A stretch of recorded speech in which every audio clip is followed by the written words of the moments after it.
Shopping म्हणजे माझा जीव की प्राण. मग ते कपड्यांचं शॉपिंग असू दे किंवा ग्रोसरीजचं.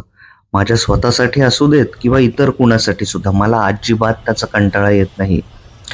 रिटेल इंडस्ट्रीच्या भरभराटीचं कारण सुद्धा मी किंवा माझ्यासारखे अनेक कंपल्सिव्ह शॉपर्सच आहे आणि याचं श्रेय मी अगदी छाती ठोकपणे घेतो. मग अगदी एखादी वस्तू आज जरी लागत नसली तर पुढे आपल्याला लागेल, मग कुठे धावपळ करायची म्हणून एखाद दुसरी वस्तू कार्टमध्ये भरून घेताना मी अजिबात मागचा पुढचा विचार करत नाही. तर माझ्या या अशा स्वभावाचं मूळ म्हणजे मी गेल्या कुणा एका जन्मी इजिप्शियन होतो असं पास्ट लाईफ अनालिसिस करणाऱ्या माझ्या साऊथ आफ्रिकेमधल्या एका मैत्रिणीने मला सांगितलं होतं. होम डेपोला किंवा नर्सरीला गेलो तरी माझं मन विचलित होतं आणि तिकडची झाडं रोपं बघून असं वाटतं आपल्या बागेत सुद्धा ही सगळी झाडं लावावीत. पण जितकं मोठं समाधान मला माझ्या स्वतःच्या हाताने रोपण केलेल्या झाडाच्या काड्यातून, बियाणातून किंवा पाकळ्यातून उगवून आलेल्या झाडातनं मिळतं ना, तितकं मला नर्सरीतल्या या आयत्या रोपांमधनं वाटत नाही.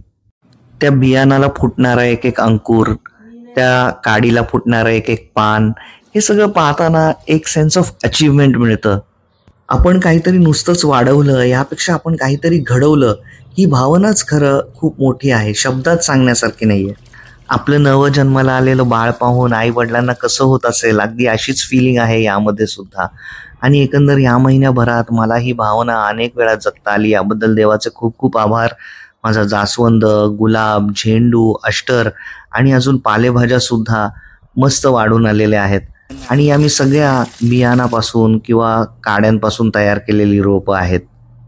आणि या माझ्या बाळांना पाहून तुकाराम महाराजांचा तो अभंग माझ्या मनात सतत रुंजी घालत असतो की आधी बीज एकले, एका बीजापोटी तरु कोटी कोटी, जन्म घेतसे सुमने फळे, बीज अंकुरले रोप वाढले, आधी बीज एकले.